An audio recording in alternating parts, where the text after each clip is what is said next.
Hi everyone, welcome to digital GK classes. तो कल हमारी साइंस का 5वां चैप्टर था और जिसमें हम लोगों ने conservation of plants and animals, plants मतलब पादप और जंतुओं के संरक्षण के बारे में पढ़ा था। आज हमारा नेक्स्ट टॉपिक है जंतुओं में जनन। रिप्रोडक्शन से रिलेटेड जो है ये सारे क्वेश्चन जो भी एग्जाम में पूछे जाते हैं, आपको पता है कि बीपीएससी टीआरई होना ही है इलेक्शन के बाद, तो प्लीज़ पूरे क्लासेस देखें, क्योंकि अगर आपने अभी से नहीं पढ़ी, अभी से सीरियस होकर नहीं पढ़ेंगे ना, तो बाद में वैसे भी बहुत प्रॉब्लम होगी। फिर वही होगा कि 20 दिन में पूरा कवर करना है। और ये हमारा बायो है, तो आप समझ सकते हो 24 नंबर का साइंस आता है, जिसमें से सबसे ज्यादा क्वेश्चंस बायोलॉजी से आते हैं। ठीक है, बाकी सारी पीडीएफ मैंने टेलीग्राम पे दोपहर में ही भेज दिया था। जिसे नहीं मिला है, टेलीग्राम का लिंक कमेंट सेक्शन मिला है, जाकर सारे पीडीएफ डाउनलोड कर सकते हैं। तो आज हम सबसे पहले कॉन्सेप्ट को अच्छे से करेंगे और कल इसी चैप्टर से रिलेटेड क्वेश्चंस को, क्योंकि एक दिन में करो तो क्लास लंबी हो जाती है, फिर आप तो देखते भी नहीं है। तो आज इस टॉपिक को खत्म करेंगे, कल इससे रिलेटेड क्वेश्चंस। तो आज की क्लास, कल की क्लास जरूर देखना, मिस मत करना। तो चलिए स्टार्ट करते हैं और प्लीज़ लाइक कर दीजिएगा। लाइक तो कोई करता ही नहीं है, 100 लोग लाइक कर देते हैं बस, बाकी के लोग तो देख के चले ही जाते हैं। देखिए, यहाँ से जो जो क्वेश्चंस पूछे जाएंगे वो हमें देखना है यहाँ पे। ठीक है, तो यहाँ से स्टार्ट करते हैं जहाँ से बहुत सारे क्वेश्चंस पूछे जाएंगे। तो यहाँ पर लिखा हुआ है कि जनन की विधियां, यहाँ से क्वेश्चंस पूछते हैं कि जंतुओं में जनन की कितनी विधियां हैं। देखो, यहाँ पर ये कहानी वानी दिया गया है, तो आप वैसे पढ़ सकते हो, बट यहाँ से क्वेश्चंस बनता नहीं है। फैक्ट वाली चीज़ों पे ही क्वेश्चंस पूछेगा। थोड़ा सा इसको जूम करती हूँ। हाँ, तो कितनी होती हैं वो देख लीजिए। यहाँ पर जंतुओं में जनन की 2 विधियां होती हैं, एक होता है लैंगिक जनन और एक होता है हमारा अलैंगिक जनन। अब ये लैंगिक जनन क्या है, अलैंगिक जनन क्या है, इसको भी पढ़ना है, क्योंकि इनकी डेफिनेशन पूछी जाती है। ठीक है, तो चलिए देखते हैं सबसे पहले लैंगिक जनन क्या होता है। तो यहां से देखते हैं। देखिए, जंतुओं में भी नर एवं मादा में विभिन्न जनन भाग व अंग होते हैं। पौधों की ही तरह जंतु भी नर एवं मादा युग्मक बनाते हैं, जो संलयित होकर युग्मनज बनाते हैं, मतलब जाइगोट। यह युग्मनज विकसित होकर एक नया जीव बनाता है। इस प्रकार का जनन जिसमें नर तथा मादा युग्मक का संलयन होता है, हम उसको कहते हैं लैंगिक जनन।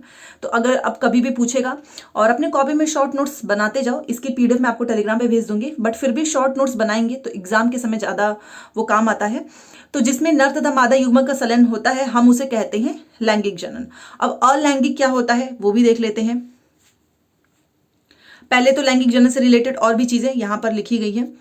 नर जनन अंग, यहां पे देखिए, नर जनन अंगों में से एक जोड़ा वृषण, 2 शुक्राणु नलिका तथा एक जो है शिश्न होते हैं, और वृषण नर युग्मक उत्पन्न करते हैं, जिन्हें हम कहते हैं शुक्राणु। ठीक है, वृषण लाखों शुक्राणु उत्पन्न करते हैं, और जिसमें शुक्राणु का यहाँ पर आप साइड में फोटो भी देख सकते हैं। शुक्राणु यद्यपि बहुत ही सूक्ष्म होते हैं, पर प्रत्येक में एक सिर, यहाँ पर आप फोटो में देख सकते हो, एक सिर होता है, एक आपका ये मध्य भाग होता है, और ये यहाँ पर एक इसकी यहाँ पर टेल होती है। ठीक है, तो वास्तव में हर शुक्राणु में कोशिका के सामान्य संघटक पाए जाते हैं। तो ये हो गया नर जनन अंग का। तो ये जो भी इंपॉर्टेंट पॉइंट्स है वो याद रखना है। जो भी इसमें आपको यहाँ पे नोट करने वाला पॉइंट है, आप उसे जरूर नोट करें। अब यहाँ पर देख लेते हैं, ये तो हो गया। अब मादा जनन अंग, क्योंकि हम ऊपर आपने क्या पढ़ा लैंगिक जनन में, एक बार और डेफिनेशन देख लीजिए। नर तथा मादा युग्मक का संलयन ही होता है लैंगिक जनन। तो नर का हम लोगों ने पढ़ लिया है, अब मादा का पढ़ लेते हैं।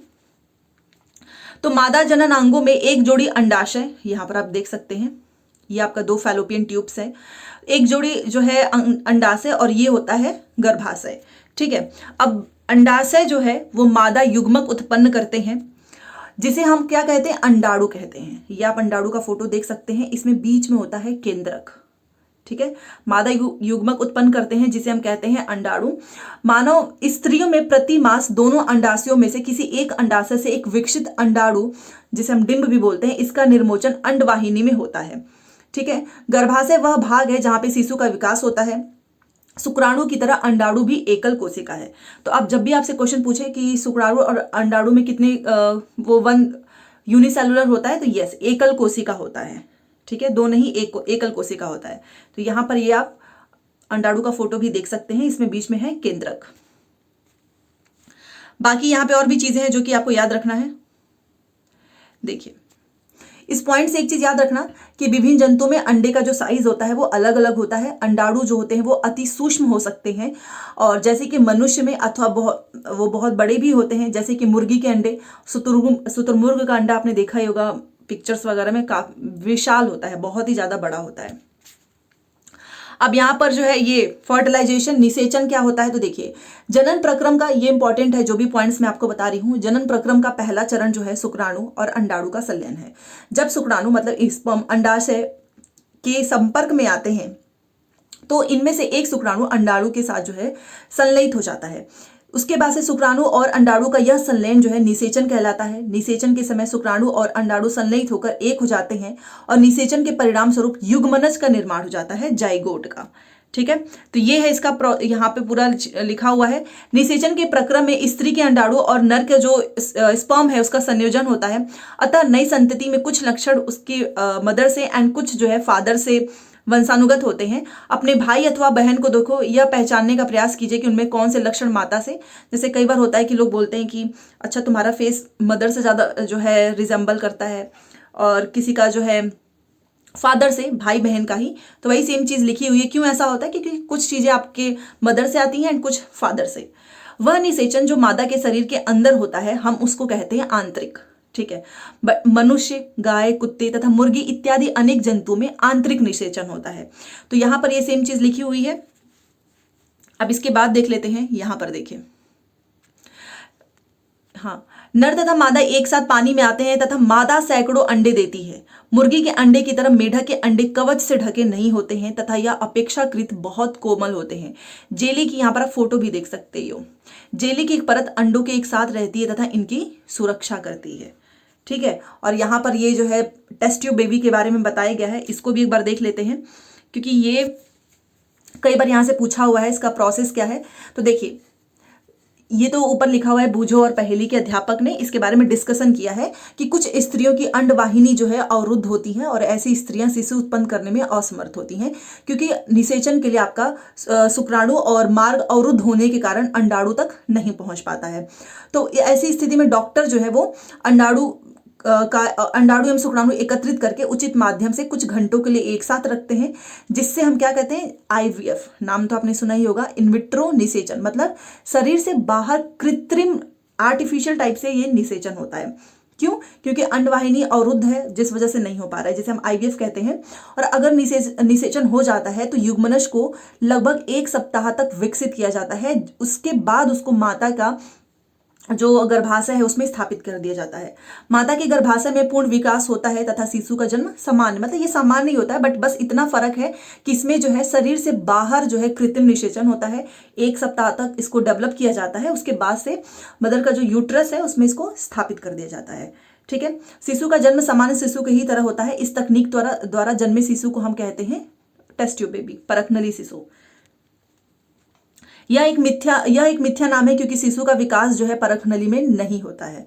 तो ये बहुत सारे लोगों को लगता है कि वो टेस्ट ट्यूब में ही हो जाता है, ऐसा नहीं है। बस बाहर उसका फर्टिलाइजेशन होता है, उसके बाद से उसको यूट्रस में जो है स्थापित करते हैं। फिर सेम जैसा एक नॉर्मल बेबी होता है ना, वैसा ही इसका भी प्रोसेस है। तो ये मेढक के अंडे हैं, आप इनकी फोटो देख सकते हैं। हाँ, तो अब यहाँ पर देखते हैं, आपको यह जानकर आश्चर्य होगा कि अनेक जंतुओं में निषेचन की क्रिया मानव जंतु के शरीर के बाहर होती है और इन जंतुओं में निषेचन जल में होता है। तो अब क्या ये प्रोसेस है, इसे एक बार देखते हैं। तो यहाँ पर देखिए, वसंत अथवा वर्ष ऋतु में मेढक तथा टोड जो है वो पोखर, तालाब, यहाँ पर वो मंद गति से बहता हुआ झरना है उसकी ओर जाते हैं। और जब जैसे ही मादा जो है वो अंडे देती है, चाहे वो तालाब हो चाहे वो पोखरा हो, तो नर जो है वो उस पर शुक्राणु छोड़ देता है और प्रत्येक शुक्राणु जो है अपनी लंबी पूंछ की सहायता से जल में इधर उधर वो स्विम कर मतलब तैरते रहते हैं। शुक्राणु अंड कोशिका के जो है संपर्क में आता है, जिसके फलस्वरूप फर्टिलाइजेशन हो जाता है। देन इसके बाद से जो है नर एवं मादा युग्म का संलयन इस तरीके से मादा के शरीर के बाहर होता है। उसे हम बोलते हैं बाह्य निषेचन। इसका एग्जाम्पल है मछली, स्टारफिश। तो बाह्य निषेचन और नाम से स्पष्ट है कि ये शरीर के बाहर होगा, आंतरिक निषेचन शरीर के अंदर होगा। इतनी चीजें आपको समझ में आई क्योंकि डायरेक्ट क्वेश्चन के थ्रू ये सारे एग्जांपल्स और इनका डेफिनेशंस पूछा गया है। ठीक है, अब यहां पर देखिए, यहाँ पर देखिए, यद्यपि यह जंतु सैकड़ों अंडे देते हैं तथा लाखों शुक्राणु निर्मोचित करते हैं, सारे अंडों का निषेचन नहीं होता है और वह नया जीव, जिसका नहीं होगा वो नया जीव नहीं बन पाएगा। इसका कारण है कि अंडे एवं शुक्राणु निरंतर जल की गति, वायु एवं वर्षा से प्रभावित होते रहते हैं। तालाब में दूसरे ऐसे जंतु भी होते हैं जो इन अंडों का भोजन मतलब उनको खा जाते हैं। अतः अंड कोशिकाएं एवं शुक्राणुओं का बड़ी संख्या में उत्पन्न होना आवश्यक है ताकि उनमें से कुछ में निषेचन सुनिश्चित हो सके। जैसे कि यहाँ पे एक प्रश्न पूछा था, मैं आपको बता देती हूँ कि मछली और मेढक एक साथ सैकड़ों अंडे क्यों देते हैं जबकि मुर्गी एक समय में केवल एक अंडा देती है। देखो, मुर्गी एक समय में एक अंडा दे रही है, वो सेफ, उसके वो बच्चे जो हैं वो सेफ रहेंगे, ठीक है, उनको कोई खतरा नहीं होगा। बट मछली और मेढक का आपको पता ही है कि वो बाहर करते हैं, मतलब तालाब वगैरह में करेंगे तो वहां पे और अन्य जंतु भी होते हैं जो उनके अंडों को खा जाते हैं और कुछ का तो हो भी नहीं पाता है निषेचन, वो बच भी नहीं पाते हैं। तो ये एक रीजन है कि आखिर में ये सैकड़ों अंडे क्यों देते हैं, ठीक है, क्योंकि सारे अंडों का निषेचन हो ही नहीं पाता है तो वो नए जीव बन नहीं पाएंगे और फिर वो जल के अंदर हैं तो दूसरे जंतु भी उनको खा जाते हैं, तो कुछ ही बच पाते हैं, इसलिए सैकड़ों अंडे देते हैं ताकि उनमें से कुछ जो है वो उनका निषेचन हो सके, ठीक है। अब एक दूसरा प्रश्न है कि एक एकल कोशिका किस प्रकार एक बड़ा जीव बन जाता है, एक सेल इतना बड़ा सा जीव कैसे बन जाता है। तो चलिए ये भी देखते हैं। भ्रूण मतलब एम्ब्रियो, इसका परिवर्धन। देखो, निषेचन के परिणाम स्वरूप जैसे कि फर्टिलाइज हुआ उसके बाद से बन जाता है जाइगोट, तो जो कि अब जाइगोट जो है वो विकसित होकर बन जाएगा भ्रूण, एम्ब्रियो। यहां पर फोटो देखिए, ये देखिए, ये गर्भाशय है, ये है भ्रूण, ये अंडाशय है और ये है युग्मनज, ठीक है। तो ये फर्टिलाइज होकर युग्मनज बनता है, उसके बाद से ये भ्रूण बनता है और यहाँ पर ये देखिए फोटोज के थ्रू भी आप देख सकते हैं विकसित होता हुआ जो एम्ब्रियो है, आप इसको देख सकते हैं। और ये है गर्भाशय भित्ति, यहाँ पर देखिए। तो ये अगर आप फोटो देखें ये, तो इसमें युग्मनज बन रहा है और युग्मनज से आप देखिए, ये देखिए ऐसे ऐसे ये युग्मनज बन रहा है और युग्मनज से ही जो है एम्ब्रियो का विकास हो गया, ठीक है, भ्रूण का विकास हो गया। और ये आप उसके बाद से आप बी वाली फोटो में देखिएगा, ये देखिए इतने सारे सेल हैं, ये कोशिकाओं का पिंड है। और यहाँ पर आप देखिए ये गर्भाशय है पूरा और यहाँ पर जो है भ्रूण का जो है गर्भाशय में रोपण हो रहा है, मतलब ये धीरे धीरे यहाँ पे ग्रो कर रहा है। तो इस फोटो से आप समझ सकते हो कि पहले फर्टिलाइज हुआ, फिर एक युग्मनज धीरे धीरे जो है भ्रूण बन जाता है, फिर ये धीरे धीरे यहाँ पर ग्रो होने लगता है, ठीक है। तो वही सारी चीजें यहाँ पर बताया जा रहा है कि एक सेल जो है इतना बड़ा जीव कैसे बन जाता है। तो फोटोज तो आपने देख लिया, अब समझ में आ जाएगा कि फर्टिलाइजेशन के बाद जो है जाइगोट बनता है, फिर धीरे धीरे वो एम्ब्रियो बन जाता है। युग्मनज जो है लगातार विभाजित होकर कोशिकाओं के गोले में बदल जाता है। ये देखिए, ये जो युग्मनज है ये विभाजित होकर, ये देखिए इतने सारे सेल्स में बना हुआ है, ठीक है। उसके बाद से तत्पश्चात कोशिकाएं जो है समूहीकृत होने लगती हैं तथा विभिन्न उत्तक जो टिश्यू हैं और अंगों में परिवर्तित हो जाती है। इस प्रकार होती हुई संरचना को धीरे धीरे वो ग्रो होता है, उसको हम बोलते हैं एम्ब्रियो। भ्रूण जो है वो गर्भाशय की दीवार में रोपित होकर विकसित होता रहता है। यहाँ पर देखिए ये जो भ्रूण है वो ये गर्भाशय की दीवार पे ही चिपका हुआ है और यहीं से ये धीरे धीरे ग्रो होता है। गर्भाशय में भ्रूण का निरंतर विकास होता रहता है, धीरे धीरे विभिन्न शारीरिक अंग हैं जैसे कि हाथ, पैर, इन सब का डेवलपमेंट होता रहता है, आंख, कान इत्यादि जो है विकसित होते हैं। अब यहाँ पर अब धीरे धीरे फोटो के थ्रू भी समझेंगे। ये देखिए ये भ्रूण था, एक छोटा सा एम्ब्रियो था, धीरे धीरे ये डेवलप होके एक आप फोटो भी देख सकते हैं। तो इसमें आंख, कान इत्यादि जो है डेवलप होते हैं। भ्रूण की वह अवस्था जिसमें सभी शारीरिक भागों की पहचान हो सके वो गर्भ कहलाता है, ठीक है। जब गर्भ का विकास पूरा हो जाता है तो मां नवजात शिशु को जन्म दे देती है, जो कि आप फोटो देख सकते हैं।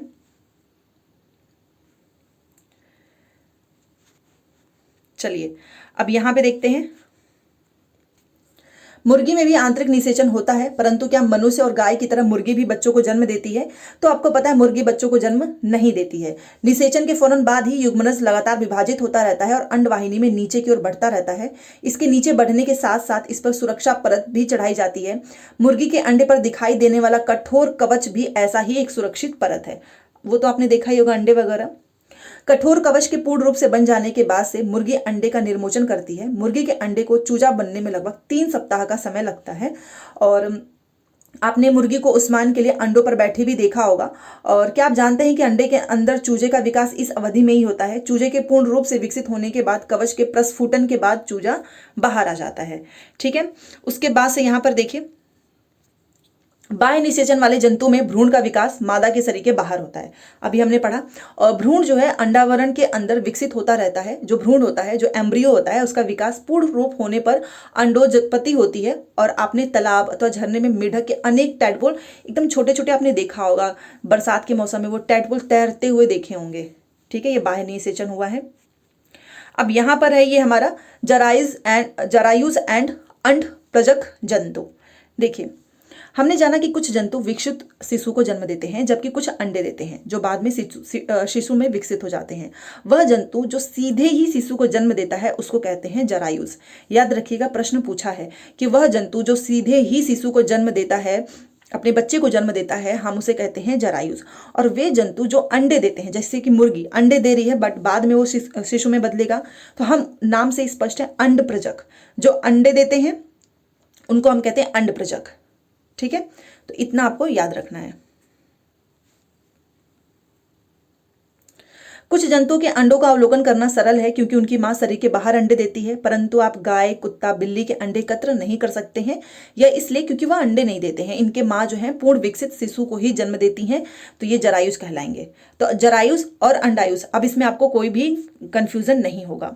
जरायुज और अंड प्रजक, इसका डेफिनेशन जब भी पूछेगा आप आराम से दे सकते हैं। अब शिशु से वयस्क कैसे बने वो देखते हैं।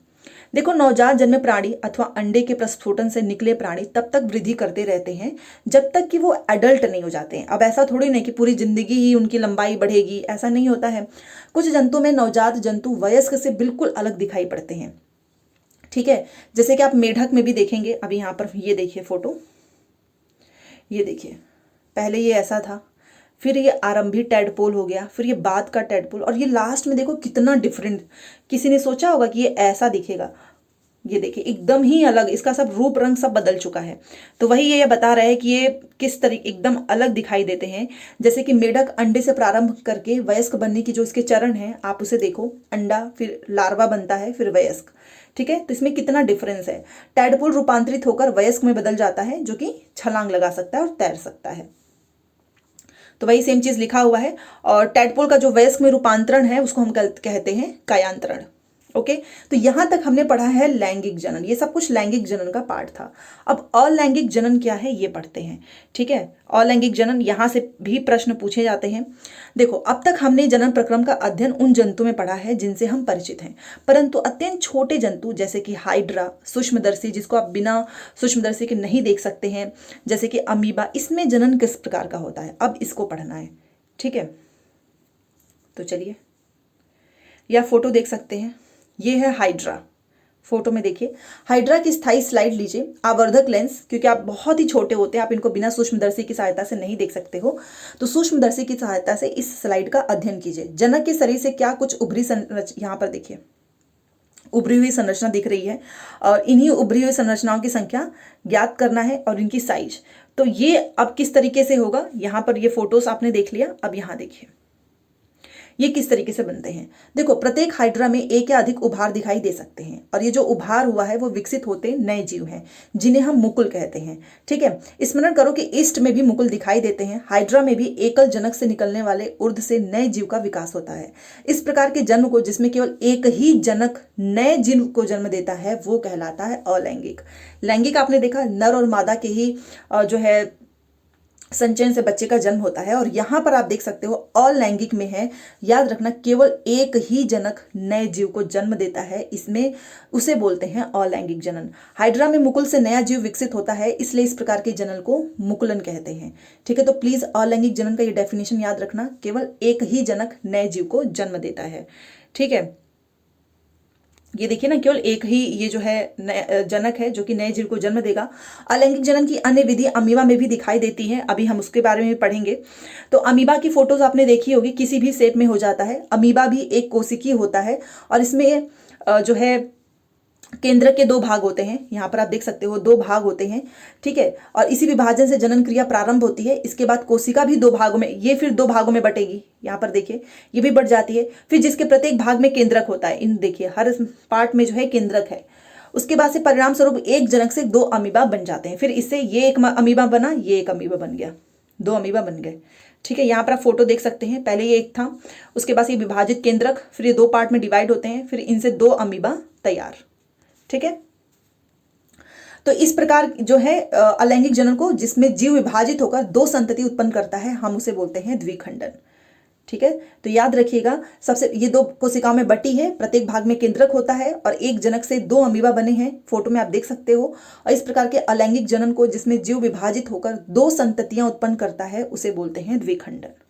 ठीक है, मुकुलन एवं द्विखंडन के अतिरिक्त कुछ अन्य विधियां भी हैं जिनके द्वारा एकल जीव की संतति जो है जीवों में, यहाँ पर आप फोटो देख सकते हैं, ये कहानी है एक क्लोन की, यहाँ से तो नहीं आएगा बट आप पढ़ लेना, मैं इसका टेलीग्राम पे डालूंगी तो आप पढ़ लीजिएगा इसको ध्यान से। यहाँ पर देखिए, एक सेकेंड,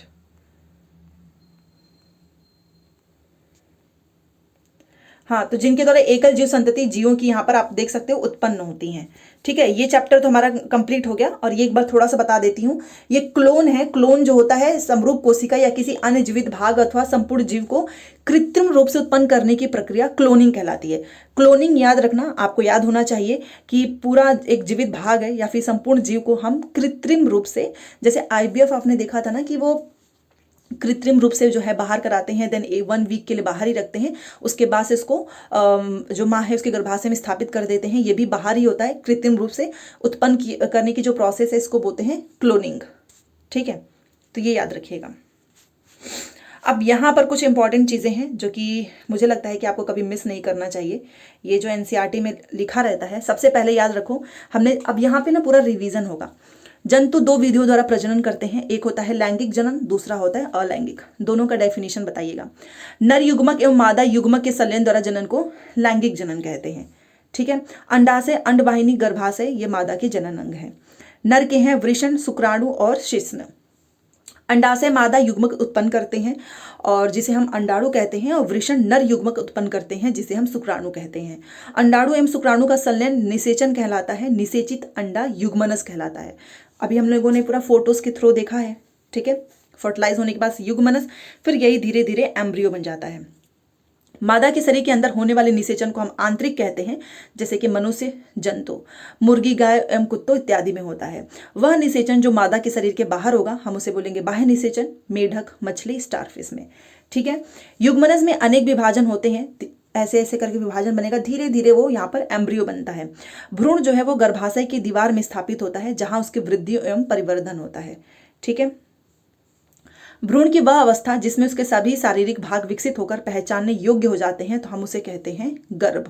मनुष्य, गाय, कुत्ते जैसे जंतु शिशु को जन्म देते हैं, जो बच्चों को जन्म देगा हम उसे कहेंगे जरायुज, और जो अंडे देगा जैसे कि मुर्गी, मेढक, छिपकली, तितली, हम उन्हें कहेंगे अंडप्रजक।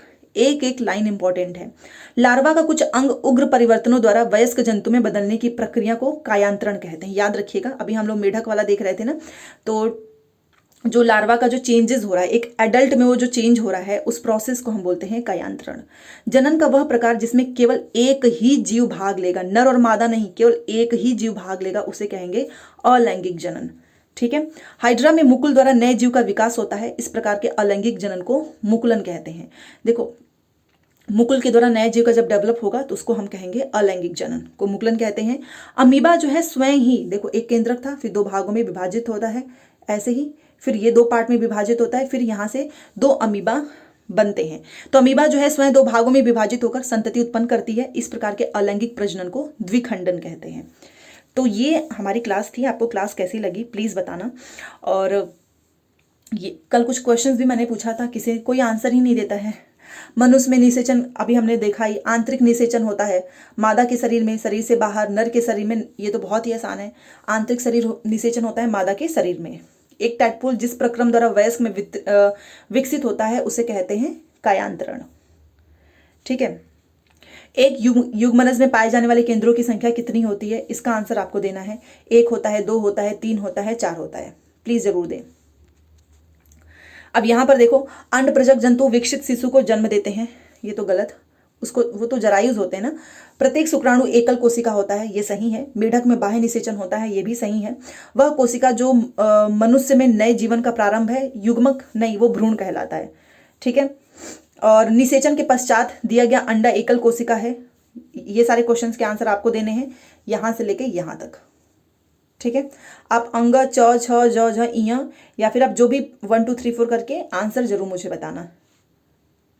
तो चलिए ये आज की क्लास थी, और इसके कल जो है हम इससे रिलेटेड जो एग्जाम्पलर है जहाँ से क्वेश्चंस बनते हैं उसको डिस्कस करेंगे। तो कल वाली क्लास बहुत इंपॉर्टेंट है। और आज अगर आपने नहीं देखा, अगर आपको यही नहीं पता है कि अलैंगिक क्या होता है, लैंगिक क्या होता है, जरायुज क्या होते हैं, तो आप कैसे कर पाएंगे आंसर। तो पहले कॉन्सेप्ट पढ़ो। और एक चीज़ मैं बता देती हूँ, अगर आप सोचोगे कि एग्जाम की डेट आ जाए तब पढ़ाई करेंगे तो आप बहुत बड़ी गलती कर रहे हो, क्योंकि कॉम्पिटिशन बहुत है और हर दिन हर बच्चा पढ़ रहा है जिसको नौकरी चाहिए। बाकी तो सब भीड़ ही है, ठीक है। तो चलिए मिलते हैं नेक्स्ट क्लास में। Thanks for watching.